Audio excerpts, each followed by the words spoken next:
listen to me carefully, the greatest battles you will ever fight will not be fought in boardrooms, classrooms, or on the streets.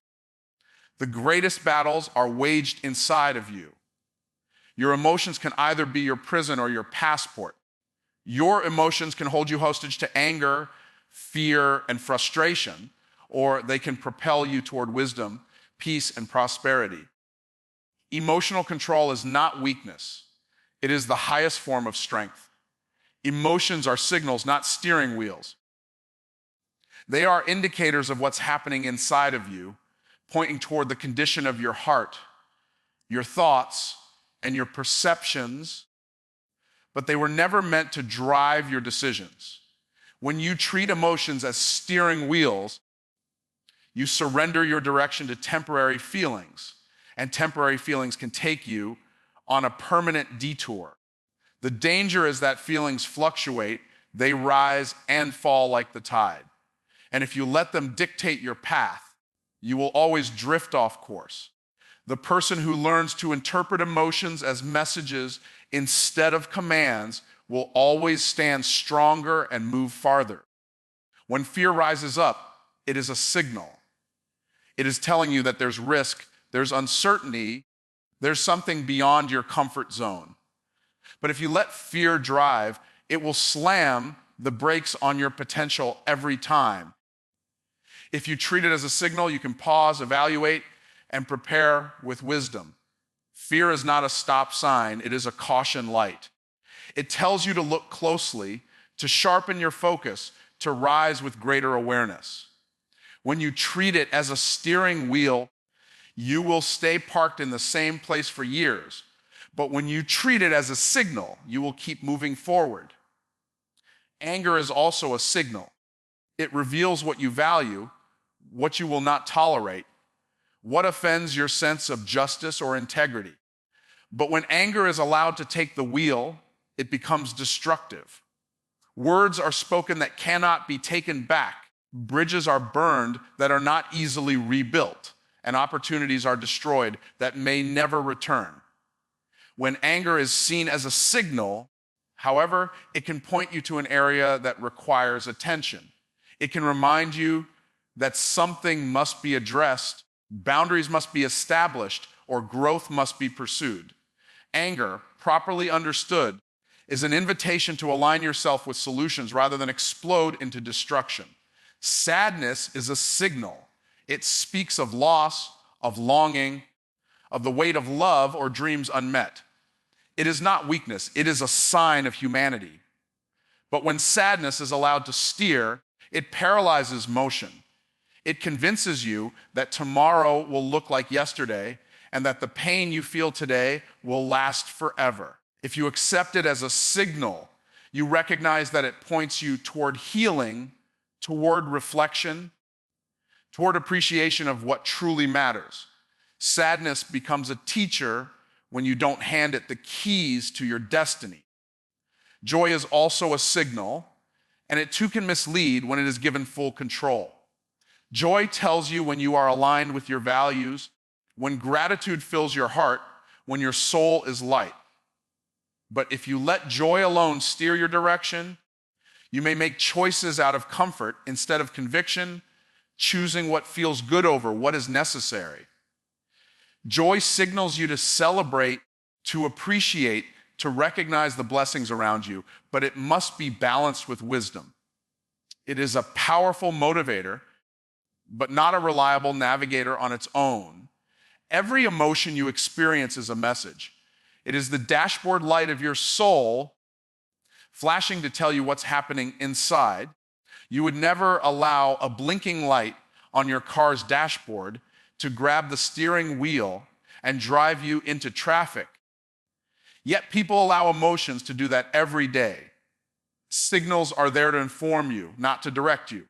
They remind you that attention is needed, that adjustments are required, that reflection is necessary.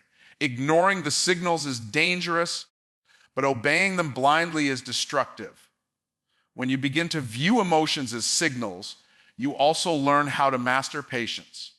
You learn not to act impulsively in the heat of a feeling, because you understand that feelings are temporary, but the consequences of emotional decisions are permanent. You can pause, process, and then proceed with wisdom. This separation between the signal and the steering allows you to gain clarity, to act in alignment with your purpose rather than in reaction to your impulses. The difference between people who rise in life and people who remain stuck often comes down to how they handle signals. The successful person doesn't ignore emotions, but they don't idolize them either.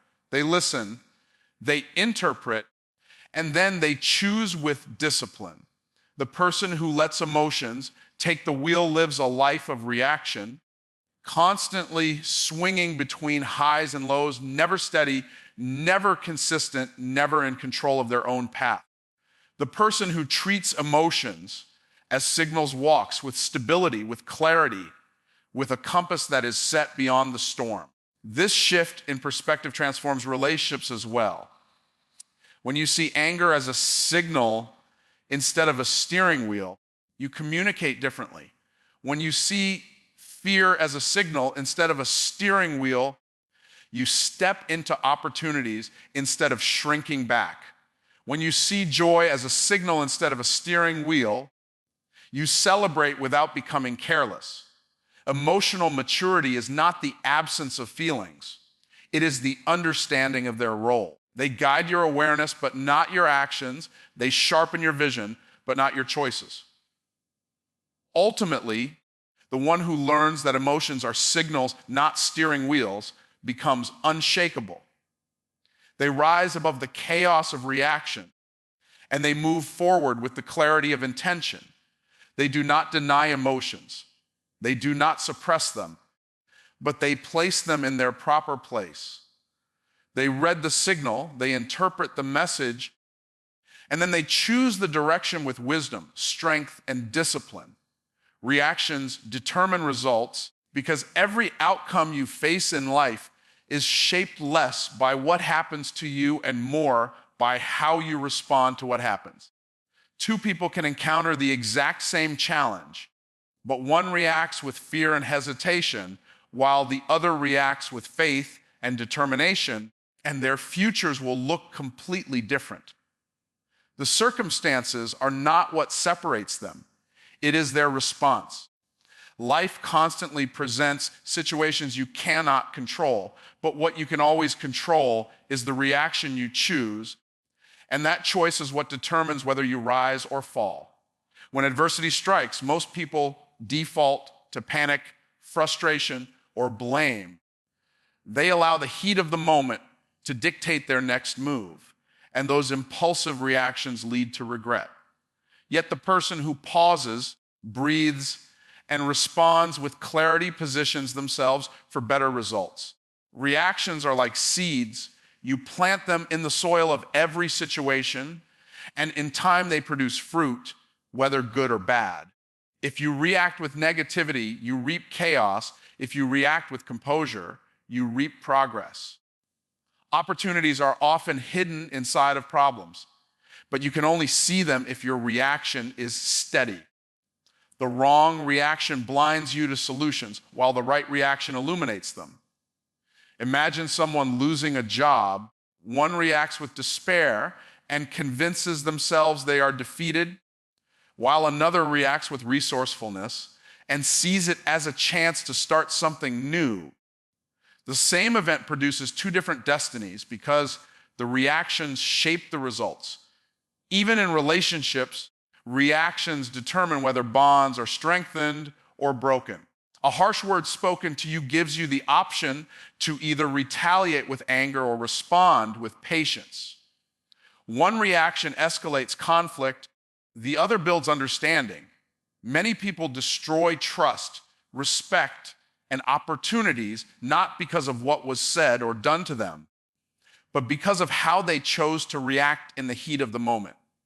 The reaction magnifies or minimizes the situation, and it becomes the deciding factor in the outcome.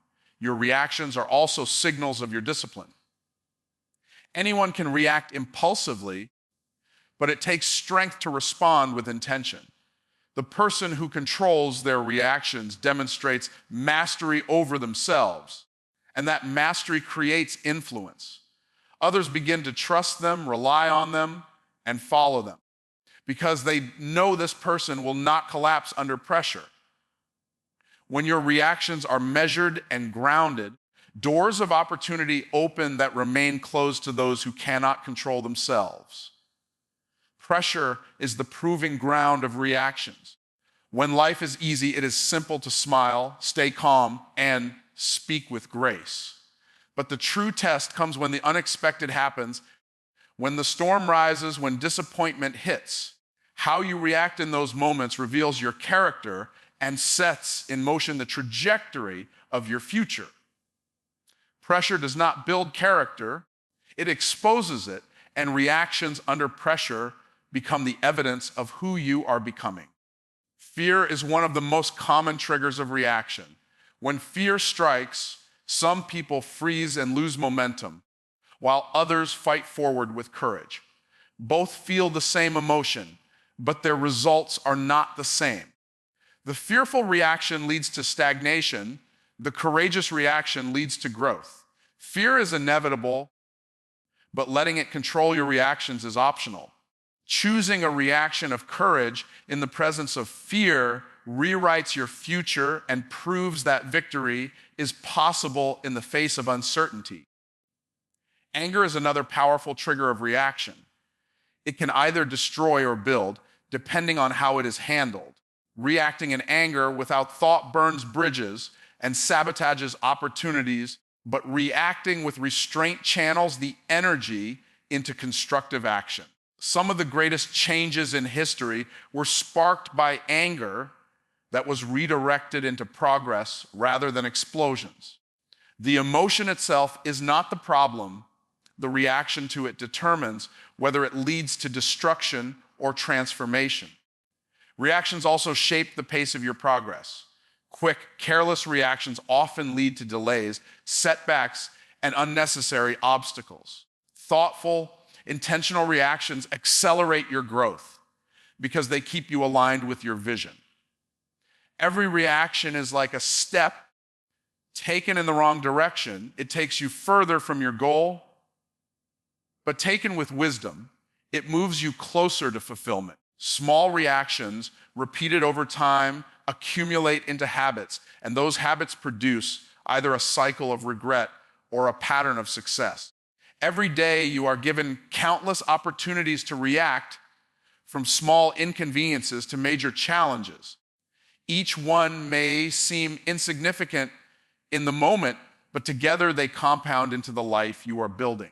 The person who trains themselves to react with patience, focus, and determination will find themselves steadily advancing, while the one who reacts with negativity, doubt, and impulsiveness will find themselves stuck in cycles of frustration.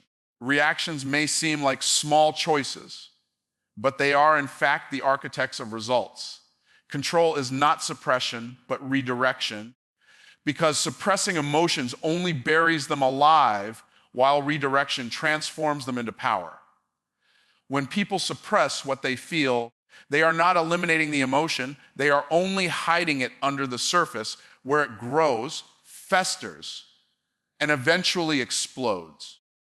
True control is not about denying your humanity or pretending you don't feel what you feel. It is about acknowledging the energy of the emotion and choosing where to channel it. Suppression drains, but redirection empowers. Anger, for example, is one of the most misunderstood emotions. When suppressed, it corrodes the soul, leading to bitterness, resentment, and a silent poison that damages relationships and inner peace.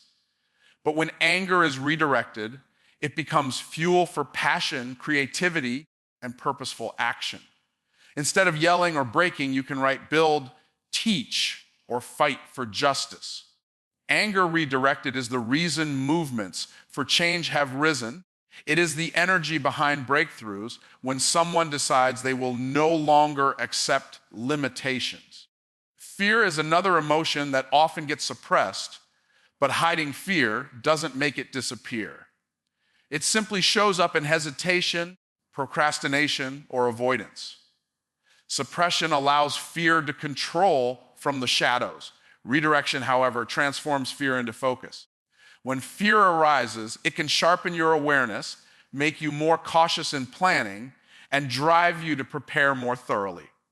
Fear, redirected, becomes a tool for wisdom rather than a chain of paralysis. It no longer holds you back, it sharpens your edge. Even sadness carries a powerful lesson about redirection. Suppressing sadness may seem like strength, but it only creates numbness and disconnect from your true self. When sadness is redirected, it becomes compassion, empathy, and connection. It reminds you of what you value, of the love that shaped you, of the experiences that matter. Redirected sadness can lead to acts of kindness, deeper relationships, and the creation of art, music, or writing that touches lives. It becomes a bridge instead of a barrier. Joy, too, needs redirection because when left uncontrolled, it can lead to recklessness. Suppressing joy steals celebration, but redirecting joy allows it to energize and inspire. When joy is directed into gratitude, it multiplies blessings. When joy is directed into encouragement, it lifts others. Redirected joy becomes a sustaining force that keeps you steady through challenges, reminding you of why you keep going. Suppression of joy creates emptiness, but redirection creates overflow. Control as redirection is the art of mastery over self. It takes discipline to pause when emotions flare and to ask, how can I use this energy for something greater? That pause is what separates those who spiral from those who rise. Suppression ignores the question entirely, but redirection takes ownership of the answer. This principle allows you to transform even the most volatile inner storms into purposeful energy that builds rather than destroys. Redirection also gives emotions meaning. If you suppress what you feel, you strip your experience of depth, pretending that nothing affects you. But if you redirect, you extract the lesson from the feeling. Anger teaches you what matters to you. Fear teaches you where you need growth. Sadness teaches you what you cherish. Joy teaches you what fulfills you. When you redirect, you allow the lesson to shape your path rather than letting the raw emotion hijack it. This principle is especially powerful in relationships. Suppression creates distance between people because unspoken emotions eventually erupt or cause walls to rise. Redirection, on the other hand, turns tension into conversation, anger into advocacy, fear into vulnerability, and sadness into connection. Relationships flourish when people learn to redirect emotions into expressions that heal and build instead of tear down. Suppression is avoidance, but redirection is transformation. Suppression is pretending, but redirection is empowering. Suppression locks away potential, but redirection releases it. This is why people who learn the art of redirection often seem unshakable. They feel everything that others feel, but instead of being imprisoned by it or denying it, they choose to channel it toward a higher purpose. This makes them leaders, creators, and builders in a world full of reactors. The truth is that emotions are energy, and energy is never destroyed, only transferred. When you suppress emotions, you let that energy destroy you internally. When you redirect emotions, you take that same energy and convert it into something useful, productive, and transformative. Control is not the death of emotion, it is the rebirth of emotion in a higher form. And this distinction is what separates suppression from redirection. Greatness requires composure because without the ability to remain calm under pressure, even the most talented and gifted individuals can lose everything they've built in a single moment of weakness. Composure is not the absence of emotion, it is the mastery of it. It is the ability to stay steady when the storm rages, to think clearly when others are panicking, and to act with wisdom when others are reacting with impulse. Greatness is not simply about skill or opportunity. It is about the capacity to remain grounded when the weight of responsibility increases and the challenges intensify. Composure is the foundation of sound decision making. When your mind is clouded with anger, fear, or panic, your decisions become short-sighted, reactive, and destructive. The leader who cannot control themselves cannot guide others. And the visionary who cannot stay calm in chaos will never see their vision come to life. Those who achieve greatness understand that composure gives them the space to think strategically, to weigh options carefully, and to choose the path that leads to progress rather than regret. In moments of crisis, people look for stability, and the one who maintains composure becomes the anchor for others. Teams rally around calm leadership because it reassures them that progress is still possible. Families lean on those who can stay level, headed during trials, because composure brings security. Communities trust the person who does not collapse under pressure, because composure communicates strength. Greatness is not only measured by what you accomplish, but by how many people can depend on you when circumstances are uncertain. Composure also protects your reputation. It only takes one uncontrolled outburst to undo years of respect and credibility. Words spoken in anger or actions taken in panic can damage trust in ways that are not easily repaired. Those who are remembered for greatness are remembered not just for what they achieved, but for the way they carried themselves in adversity. Composure ensures that your character is as great as your accomplishments because it proves that your discipline is stronger than your emotions. The battlefield of life will always present unexpected challenges, and it is in those moments that composure separates winners from losers.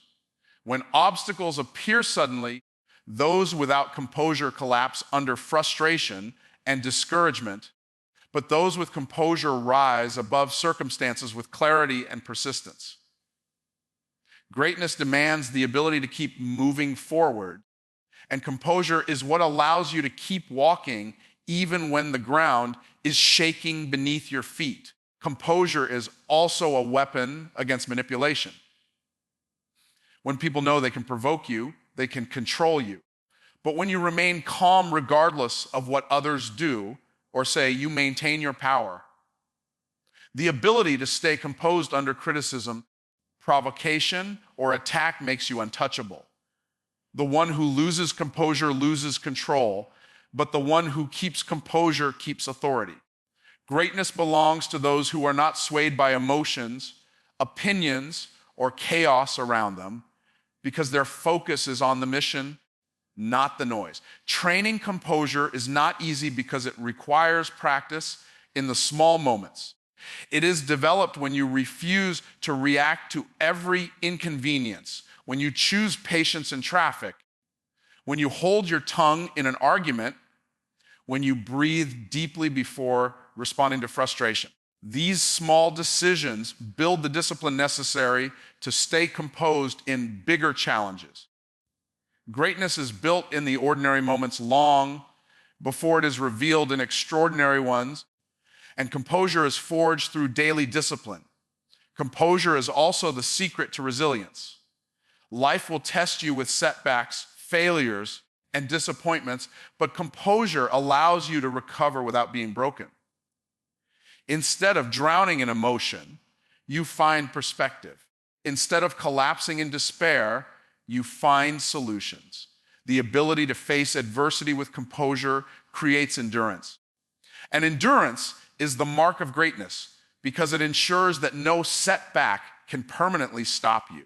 Those who achieve greatness often appear calm on the surface, even when everything around them is turbulent. This is not because they don't feel the weight of challenges, but because they have trained themselves to master their inner world. Composure is a reflection of inner strength, and that strength shines brightest when circumstances are darkest. It is in the face of struggle that composure reveals itself as the essential quality of greatness. The world is filled with talented people who never rise to greatness because they could not hold themselves together when it mattered most. Talent may open the door, but composure keeps you in the room.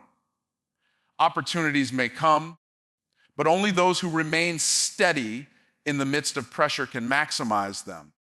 Greatness requires composure because it ensures that no matter what comes, you remain in control of yourself, your choices, and your destiny. You are the gatekeeper of your soul, and that means nothing enters your inner world without your permission. Thoughts, emotions, and influences are constantly knocking at the door of your heart, but you hold the authority to decide what gets in and what must stay out.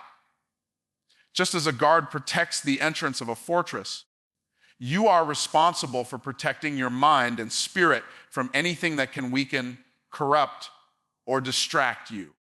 The strength of your soul depends on how faithfully you manage the gates, because what you allow in will eventually shape what flows out of you. Every day, countless voices try to enter your soul. The voice of fear whispers limitations. The voice of doubt questions your ability. The voice of negativity paints everything in darkness. If you open the gate to those voices, they will plant seeds that grow into insecurity, hesitation, and defeat. But when you choose to close the gate to destructive voices and open it only to faith, hope, and courage, you cultivate a soul that produces strength and resilience. Being the gatekeeper means you are not a passive receiver of thoughts, you are an active selector of influences. Relationships, too, require the discernment of a gatekeeper. Not every person deserves full access to your heart. Some come to build, encourage, and uplift, while others come to drain, deceive, or distract. If you let everyone inside without discretion, you risk giving power to those who will sabotage your destiny. To guard your soul, you must recognize who adds to your life and who subtracts from it. Gatekeeping is not about isolation, it is about wisdom. Knowing who has earned the right to walk with you and who must be kept at a distance. The same is true for the information you consume. What you watch, what you read, what you listen to, all are knocking at the gate. If you constantly allow in negativity, gossip, or destructive images, they will shape the atmosphere of your soul. Your inner life reflects the content you allow inside. The gatekeeper understands that the soul thrives on truth, wisdom, and inspiration, so they feed themselves with what strengthens instead of what weakens. Guarding the gate means being intentional about the diet of your spirit. Being the gatekeeper also requires control over emotions. Anger, jealousy, bitterness, and fear all seek entry, but they only dominate when you open the door. As the gatekeeper, you can acknowledge their presence without granting them access. You can choose to let peace, patience, and gratitude enter instead. When emotions knock, your response decides the condition of your soul. A guarded soul is not free from feelings, but is guided by principles stronger than passing emotions. Opportunities and challenges alike approach the gate of your soul, and your response determines how they shape you. Some opportunities appear attractive, but carry hidden traps of compromise. Some challenges seem heavy, but carry within them lessons that strengthen you. As the gatekeeper, you must look beyond the surface and discern what should be welcomed and what should be refused. Discernment at the gate ensures that your soul is not swayed by appearances, but anchored by wisdom. The gatekeeper's role also includes protecting focus. Distractions are relentless. They come disguised as entertainment, gossip, trivial pursuits, or unnecessary conflicts.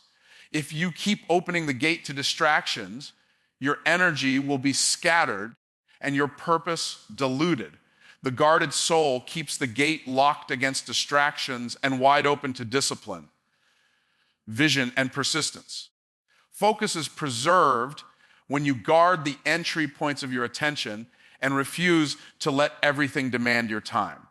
Every wound and every influence from the past also approaches the gate of your present. Memories of failure, rejection, or betrayal often try to enter and control the present moment. As the gatekeeper, you must decide whether to allow the past to shape your now or to keep the gate shut to destructive patterns. Guarding your soul means refusing to give past pain the power to dictate present possibilities. The gate is your decision point, and you hold the authority to stop cycles of negativity from re-entering your life. Gatekeeping is an act of responsibility, but it is also an act of empowerment.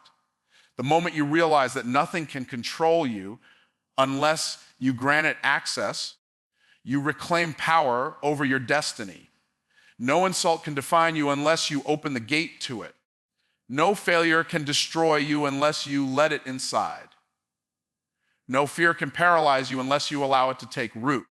By standing firm at the gate, you take ownership of your life and ensure that your soul remains aligned with growth, strength, and vision. To be the gatekeeper of your soul is to live with awareness that everything external seeks entry, but only you decide what is permitted. Every influence, every word, every thought is a guest that must first be allowed through your gate. If you guard it with wisdom, your soul becomes a sanctuary of peace, strength, and purpose. If you neglect it, your soul becomes vulnerable to invasion and control. The power is yours, the responsibility is yours, and the authority has always been in your hands, for you are the gatekeeper of your soul. Emotional control creates freedom because when you govern your inner world, nothing outside of you can dictate your destiny. Most people believe freedom is the absence of rules or restrictions. But real freedom is the ability to move forward without being chained by impulsive reactions. The person who cannot control their emotions is enslaved by them, tossed around by every circumstance and every word spoken against them.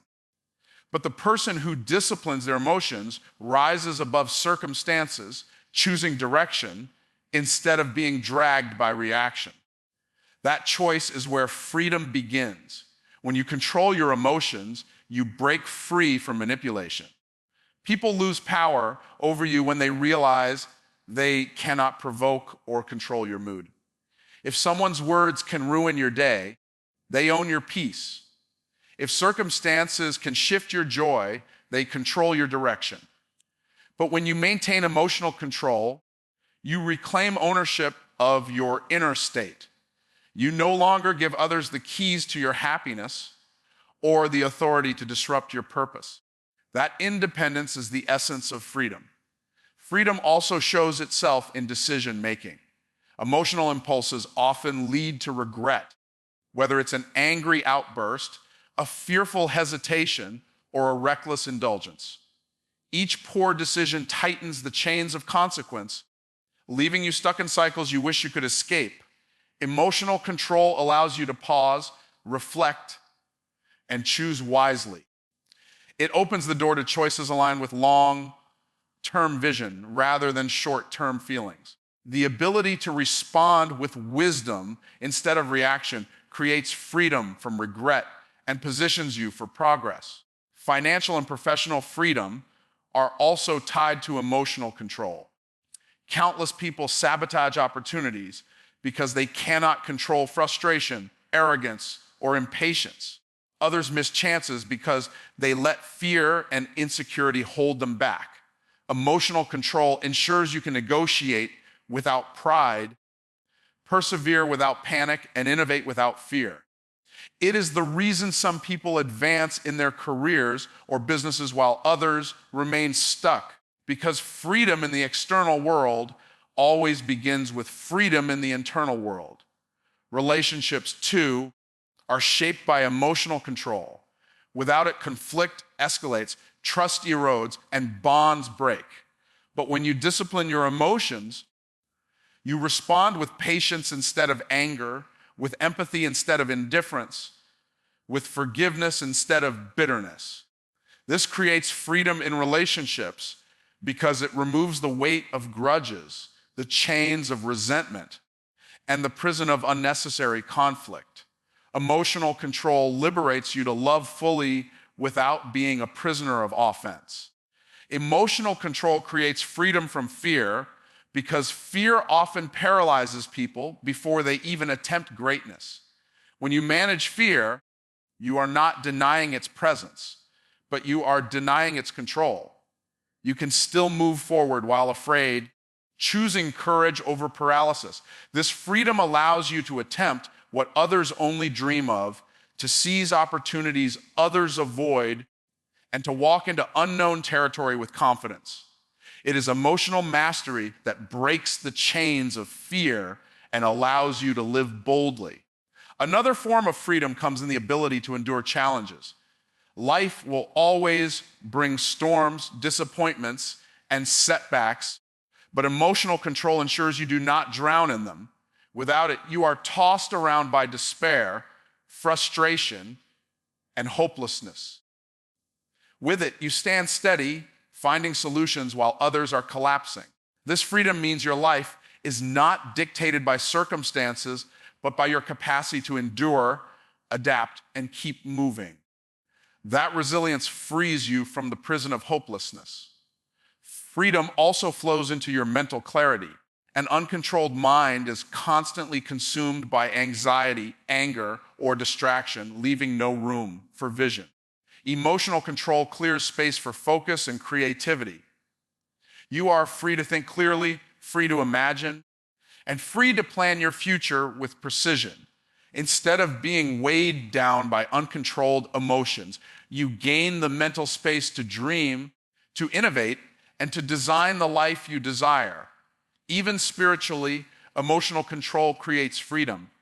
It frees you from the burden of guilt, shame, and uncontrolled impulses that pull you away from purpose.